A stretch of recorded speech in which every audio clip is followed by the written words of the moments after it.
დილამშვიდობისა მეგობრებო, დღეს გახლავთ 16 მარტი და ახლა არის დილის 10 საათი. მოკლედ მეგობრებო, დღესვე 16 მარტს საღამოს 5 საათზე მე დავდებ კიდევ ერთ-ერთ უნიკალურ ვიდეოს, უпроსტოდ მიცემნია ლაივში. ცოტა ის იქნება ულამაზოსავით, მაგრამ არ აუშვებს. სამაგიეროდ იქნება, საბუთი იქნება არგუმენტი 1,000,000%-იანი. ეს იმისა, რომელიც ახლა ამის წინ რომ დავდებ მე ვიდეო და რო განახერხეთ ლაივში, რომ ვინ არის სინამდვილეში ნამდვილი ილუმინატები. და ზოგიერთმა იქ ასე ვთქვათ, თითქოს ის აღმოაჩინეს, რომელიც თითქოს მე არ მინახია, რომელიც 10 წელიწადი მქონდა შენახული. და იქ ლუმინატის მაგრამ ლუმიტანი რო ეწერა, ეს თითქოს მე ვერ დავინახე 10 წლის განმავლობაში. ესე იგი, რამდენჯერაც გამახსენდა, რომ დავდებ ამას მეთქი, ვინ იცის და თითქოს შეცდომა დაინახეს. ზოგიერთი არის ისეთი, რომელსაც მე წამოვიდა შეტევაზე და ასე შემდეგ. მოკლედ, ეს იმის ბრალია მეგობრებო, ვინც არ იცის ჩემს გვერდზე რა ხდება და რა მეთოდიკა მუშავდება და რა საკითხებზე მუშაობ. გნებავთ მეცნიერულ და გნებავთ არამეცნიერულ დარგებში. ეს იმათ კიდე არიციან, რომ მადრე კიდე მქონდა, რომ თალმუდი არის უკითხვით იდუმლად და სახარება უკითხვით ებრაულად არის აბერახასი. გესმით? და ასეთ რაღაცები იმათ არ ესმით უბრალოდ რა არის ანაგრამა, რა არის უკითხვითი საიდუმლოებები, ანუ ეშმაკი როგორ არის? ეშმაკი ყოველთვის იმიღბება. ის პირდაპირ არასდროს არ გეუბნება. გესმით? ყოველთვის ცდილობს სხვადასხვა მეთოდები რაღაცა twini აგირიოს, მაგრამ მასში ისდევს რაც მას უნდა. არც ის არ არის, მე მგონი გასაკვირი, რომ ყაზახეთში ახალი დედაქალაქი რო შექმნეს ასტანა, ხო? ასტანა. ვინც იცის ხო, რა თქმა უნდა. და რომ იმ ახალ დედაქალაქში ყველაფერი, რაც კი ძეგლი, ობელისკი, შენობა თუ რამე დგას, ყველაფერი არის ეშმაკების სიმბოლოებით დადგმული. და ასტანაც არ არის სატანა, მაგრამ ოდნავ რომ მანევრს გააკეთებს, არის სატანა. გესმით? რა ვქნათ ახლა ვინც ვერ ერკვევა, არ ერკვევა და რაღაცებში, ის იმას ხედავს, რომ რაც მისთვის ჩაჭედილია თავში. შავი თეთრზე მორჩა დამთავრდა. და ეშმაკი ასე ადვილი არ არის. ეშმაკი მანევრს აკეთებს, გამიგეთ. და ახლა მე ისე თქმა მინდა, კი ბატონო, მე სპეციალურად იმას აქვენდა, მე რომ ამ ლაივს კიდე რო ვაკეთებდი, მაშინ კიდე არ გავამახვილე ყურადღება, იმიტომ რომ ვინც მიხვდება ძველი მეგობრებიდან და ვინც არ მიხვდება და კიდე არიფი და ეტიკანები მე სპეციალურად ამოვყრიმად და ვაკვირდები და მე როგორც საჭიროა ისე გაეცემა მათ პასუხი, მაგრამ ეხლა არ მინდა წინასწარ დავაყენოს, უბრალოდ იქნებათ შოკირებული ვიდეო. ამას მე გავაკეთებ ლაივში დღეს 5 საათზე, საღამოს 5 საათზე და შემდეგ 20 მარტამდე კიდე მე თქვენ განახებთ იმას, თუ რაზეც გეუბნებოდით წინათვეს და ამ მარტის დასაწყისში კიდე რომ შუარიცხვებისთვის ნახავთ მეთქი, თუ რატომ და რაღაც მიზეზებით ხმან ვერ გავდივარ, ან არ მცალია და ასე შემდეგ თქო. ეს იქნება 20 რიცხვამდე. მანამდე კი დღეს დაველოდოთ 16 მარტს. დღემშვიდობისა საქართველებო. მოკლედ როგორც ამბილით შეგფრიდით, ეხლა განახებთ ისეთ რაღაცას, რომელიც დღევანდელ სიტუაციას ხუთი თითივით განახებთ ყველაფერს. ანუ რაც ბევრჯერ კიდე მithkwams, საერთოდ ის რაც დღეს ხდება, დღემდე და ყვალდაზე კიდე რომ მოხდება, ეს კარგა ხნის გაწერილი გეგმარით შემოკარგებო, რომელსაც ჩვენ თითქოს და სპონტანურად ხედავთ და თითქოს სპონტანურად მოხდა ყველაფერი და არიქა და მე ამაზე მიდის დავა, ენის მხანა, გულის ბანკები და ერთი ამბავი. ესე იგი, მე ახლა შემოგთავაზებ თქვენ შემოკარგებო 2008 წელს გადაღებულ ამერიკულ ფილმს. ამ ფილმის ავტორი გახდა ოლივერ სტოუნი და ფილმის სახელწოდება არის ბუში. ბუში ის მამა ბუში კი არა, უმცროსი ბუში რო იყო, უმცროსი ბუში ეცოდა ის ეშმაკი ძალიან რო გავდა ეშმაკს და მაგაზე მე ცალკე ხილება მქონდა დადებული და ერთი ამბავი ხა არ მინდა თითის მანიპულაცია შურათიც რო ანახებდა ხალხს და ერთი ამბავი ну ყველაზე იდიოტი პრეზიდენტი სხვადასხვა განათლებით და ასე შემდეგ და ასე შემდეგ. მოკლედ მეგობრებო ამ ფილმში არის ესე იგი დღევანდელი სიტუაცია გაშიფრულად დაწერილი. ანუ ის რაც დღეს ხდება ეს იყო თქო იმ დროს უკვე ცნობილი პროექტი. აი ხა თქვენ გახსოვთ რომ აი ეს ჟირინოვსკი რო იყო ხო პოლიტიკოსი თუ როგორ ყველა დასცინოდა და ასე შემდეგ რუსეთშიც და მე ჩვენთან ხო საერთოდ ხო და აი ხა ყველა თვითზე რო აქ დახვეული ყოველი მისი ნათქვამი იმიტომ რომ ეს მან იცოდა ის გეგმა რაც იქ სამზარეულოში იხარშებოდა. წინასწარ იცოდა 10-15-20 წელი ადრე იცოდნენ ყველაფერი. იმიტომ რომ ეს არის გაწერილი გეგმა დაპროგრამებული წინასწარმეტყველება თითქოს. გამიგეთ? და მიდიან ამ გეგმის მიხედვით. ის რაც დღეს ხდება იმ მსოფლიოში ეს არის ანტიქრისტეს მოყვანის წინა პერიოდი მზადება და ამის არის ისინი ყველაფერს აკეთებენ. ჩვენ ვაწოდებენ ისინი სხვარიგად, ანუ პრობლემა არის თითქოს სხვა რაღაცაში, არადა რაც აქ პრობლემაში თავში ჩადებული, ის ჩანს, ну ეხლა ჩვენ ადამიანებმა ისედაც ის მაგრამ ხო? მაგრამ აგერ არის ფილმი ბატონო და მე ხა ამას ლაივში იმიტომ ვცდილობ განახოთ რომ უკეთესად დაინახოს ყველაფერი. მე ეს გადავთარგმნე არ მქონდა მანამდე 2 წელიწადია ვინახავ სხვადასხვა. გადავთარგმნე და ტიტრები დავადე და აი ხა ხმასაც დავადებ თქვენ წინაშე და მოდით ახლა მოусმინოთ ჩვენ ამ ფრაგმენტს. მე ხა შემოაბრუნებ ეკრანს და დავიწყოთ ცგირება. აქ არის ესე იგი უმაღლესი კასტა ერთად არიან ბუშის წარმომადგენლები, სადაც ბუშის ძის, მაგიტას ნუ იცნობთ ახლა მსახიობს თითქოს ის არის ბუში და მიდის გეგმის განხილვა თუ როგორ გახდნენ ზე იმპერია. და რა არის საჭირო ამისათვის. მოდით აბა ახლა შემოაბრუნებ ეკრანს და დავიწყოთ. იცით მე რას ხედავ ბატონო პრეზიდენტო?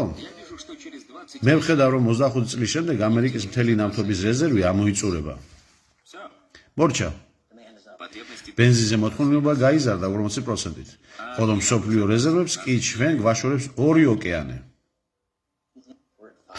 ჩვენი მოსახლეობა შეადგენს მსოფლიოს 5%-ს და მოვიხმართ 25% ელექტროენერგიას.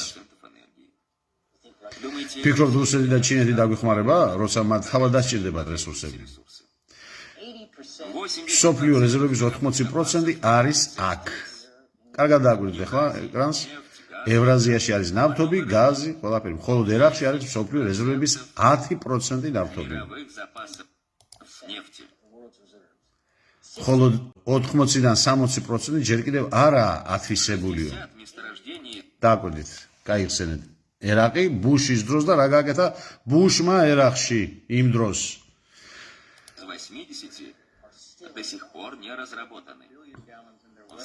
დასავლეთის უდაბნოში დაახლოებით 100 მილიარდი ბარელია ზღვა ნავთობია. ჩვენ 120-ზე მეტ ქვეყანაში გვაქვს ბაზები. დავუმატოთ აქ ერაყი და ვიღებთ რას? ცივილიზაციის უმთავრესი არტერია. ერაყზეა ახლა საუბარი. და გაიხსენეთ რა გაუკეთა ერაყს ბუშმა. გვახსოვს? რა მიზეზით შევიდა ერაყში? იარაღი აქვს ხო? ბომბები აქვს ხო? ხო. ორი საქმე ერთად გააკეთეს. ესე იგი გაანიავეს, ну ერაყი როგორ იყო ცნობილი, ეს იყო მუზეუმი ღია ცისქვეშ. ასე იყო ცნობილი. და მართლაც ასე იყო. ჯერ ეს ხო წარწყლიდა ყველაფერი და მე პლუს დაეპატრონა ნავთობს. და მიზეზები ხო გასვათ რა იყო მის დაწყებისა. ხო, იგივე ხო, ეხლა რაც ასე ვთქვათ ტრამპი ეკაჩება ირანს, ხო? კარგი, ამას კიდევ ნახავთ ახლა. გავაგზავნოთ მეცადეთ შემოაბრუნო ეკრანი. ტიგროსი და ევფრატი კაცობრიობის ბიბლიური აკვანი. ჩვენ დავაშრობთ ამ ტბას და გარდაქმნით მას. სრულად ამამუშავებთ მის რესურსებს. ისინი კი არიან პატრონი, მაგრამ ჩვენ იქნებით მენეჯერები. ნავთობ, მილების, საზღვაო გზების რეკონსტრუქცია კი მათივე ფულით გაკეთდება. ასეთ მთავრობა ჩვენს გაგვიძლევს.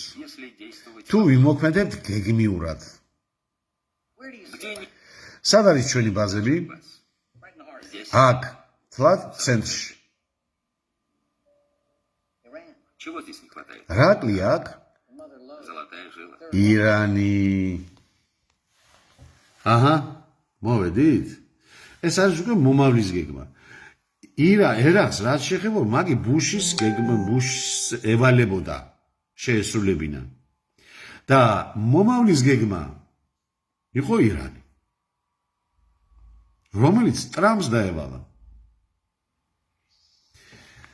რა თქმა უნდა, ეს ისრაელთან ერთად. აბა, წავიკითხოთ შემდეგ, წავიდეთ. ოქროს საბადო უჭირავს მესამე ადგილი ნავთობის ოდენობით. მსოფლიო ნავთობის 40% გაედინება ორმუზის არხიდან. ხედავთ? ორმუზის არხიდან 40% გაედინება. აი ახლა ხანს იმას თავიდან რომ ირანმა გადაკეტა ორმუზის არხი ხო გახსოვთ ხო? და ახლა ხან კიდე სადღაც 3-4 დღეა მაქსიმუმ რომ ტრამპმა გაგზავნა ორმუზის მაშინ დიდი ისინი რა ქვია ლაინერები და ერთი ამბავი ხო? დასაცავად თუ გასახსნელად თუ ერთი ამბავი. თვითონ გადაიკეტა ხალხს მსოფლიოს ნავთობი. ჩვენთანაც უკვე მატულობს ნელა ხო ხედავთ? ბენზინი, სალიაკა, ყველაფერი ხო? ევროპაში კიდევ უარეს საქმეა და ამერიკაშიც. რატომღაც არ გეუნებიან ამას. ხო, აბა მოდი კიდე გავაგრძელოთ ახლა ჩვენს. ირანზე კონტროლი, ეს არის კონტროლი ევრაზიაზე. ესაა იმპერია. ნამდვილი იმპერია.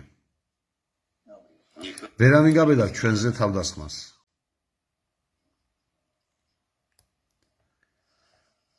ეხლა ბუში ნახეთ რა შეუნება. ვერავინ გაბედავს, ხო, გრანდიოზულია, მასშტაბურია. მაგრამ ასე შეიძლება ყველა დაშინდეს.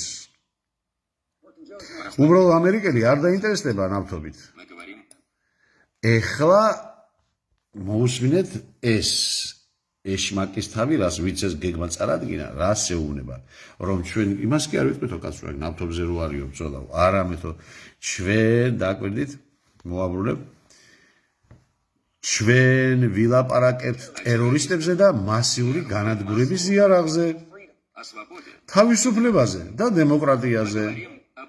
ჩვენ ვილაპარაკებთ ბოროტების დამარცხებაზე. სიტყვით ხო ამას გეუნებიან ხალხო. აქ ნავთობის ხო არ ესავა. ნავთობი მერე გაჩნდა პრობლემა, როდესაც უკვე იხსნო ხალხმა, რომ ბენზინა ესე რა ქვია, სალიანი და ესე რაღაც უკვე ფასები იზრდება თუ არა. თავარი გეგმა თავში ეს იყო, მაგრამ დღეს ჩვენ რას გეუნებიან? იქ იარაღი არისო, აი რა სიტყვით ეწერია ხო?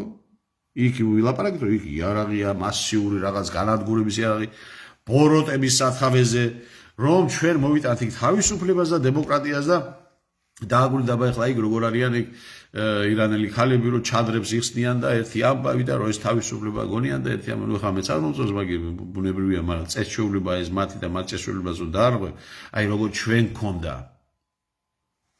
გავიხსენოთ აბა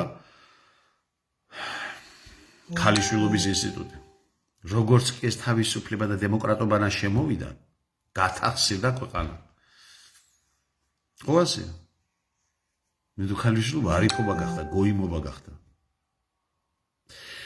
აი ამ ეშიმაკური, აი მაპატიეს ბჭყალების ზახოდებით მოდიან ესენი, ატყუებენ ხალხს, ატყუებენ მასებს, კაცობრიობას. გესმით, ეს არის ის ბეჭედზე ის ბეჭედი, რომელიც აი წინათ რო თქვი ლამიტანი თითქოს მე ვერ წავიკითხე, თითქოს მე ვერ დავინახე 10 წელიწადი. ხო? და ამდენად გითხარი კიდე პასუხები რომ მაგის მაგვარი. და ის ხო ბეჭედი იყო, ეს არის ბეჭედის ბეჭედი. გესმით? გეუბნებით 2008 წელს არის გადაღებული. ეს არის გეგმა. თქვენ გახსოვთ აგრეთვე ის მე არ მინახები თუ განახეთ არ მახსოვს. გვი რაღაც ფრაგმენტი განახეთ. 2015-ში იყო გადაღებული თუ არ ვცდები ამერიკელების ისევ ფილმი, სადაც უკრაინაზეა საუბარი, უკრაინა, ამერიკა, რუსეთს. და იქ უკრაინის პრეზიდენტი არის ვინმე ჟელენსკი. სუსტად იქ გეგმა, რა ხდებოდა და რაც მოხდა დღემდე, აი ეს ყველაფერი იქ არის გათამაშებული. აბსოლუტურად. ამიტომ, ჩემო კარგებო, არ ვიცი, მე ხო გითხარით არა, ვინც დღეს კიდევ ხარს უჭერს და უნდა და ლამობენ ზედამთვარი ამოდის ამერიკაზე და ისრაელზე, თქვენ ხართ ავტომატურად პირდაპირ თითს გადეთ და გეუნებით პირში ყველასე. თქვენც ისე უთხართ ჩემო მეგობრო, ვინც გაიგეთ ეს ყველაფერი. უთხარით პირში, შენ ხარ ანტიქრისტეს მხარდამჭერი თქო. ანტიქრისტეს დასმის მხარდამჭერი. მეტი კი არაფერი, მეტი ეს არ ესმის. აი ხე კიდე ხმას გამოსცემს რაღაცა ქემაის კაც, ხო? დუნდუკი რაფერ უნდა იყო, ხო? თქვენ გამოდიხართ ავტომატურად მაშინ ანტიქრისტეს მოსვლის მხარდამჭერი. რამეს გაუგებარს ვამბო? თუ გინდა 9 თავიანი ისინი გამომიხდით მეცნიერები და თუ გინდა რა მასტის გინდა პოლიტიკოსები, გინდა ანალიტიკოსები და ბიბლიოლოგები და თეოლოგები და რაც გინდათ მასტის. ხო? ყველა ჩავაღუნიებ თავს. ამიტომ ნუ გეშინია და ახალეთ ყველას პირში სათქმელი. ვინც დღეს გამიმეორებ და მორჩა ამასაუბრ. ირანისა და ბოდიში ისრაელისა და ამერიკის ტანდემს და მის გამარჯვებას ხარს უჭერს. და საერთოდ ამერიკაზე მე ამერიკაზე რამდენი რაღაცა განახეთ კაცო ეშმაკები და ის სიმბოლოები ბახმომეტის რო დადგეს და კაპიტოლიუმის წინ სატანისტები რო გამოვიდნენ ზასაურდნენ რა ქვია პიდარასტები და ნუ ერთი ამბავი ნუ არ მინდა ხა მე დავზე ხილება რამდენი მქონდა გადაღებული ვინც მორჩა დამთავრდა ის არ დაიჯერეთ ლამიტანი იყო თო მე შემეშალა ხო თურმე ხო დავშე აგრამე შემეშალა ეს ჩემი არ არის 2008-ში არის ოლივერ სტოუნის გადაღებული ფილმი ბუში მიდი და ნახეთ ახლა მე ხო არ დავამონტაჟირამიან თუ გადავთარგმნე არასწორად იქნება და ამა კარგად ზანდებოდეთ მოვალ შეხვედრამდე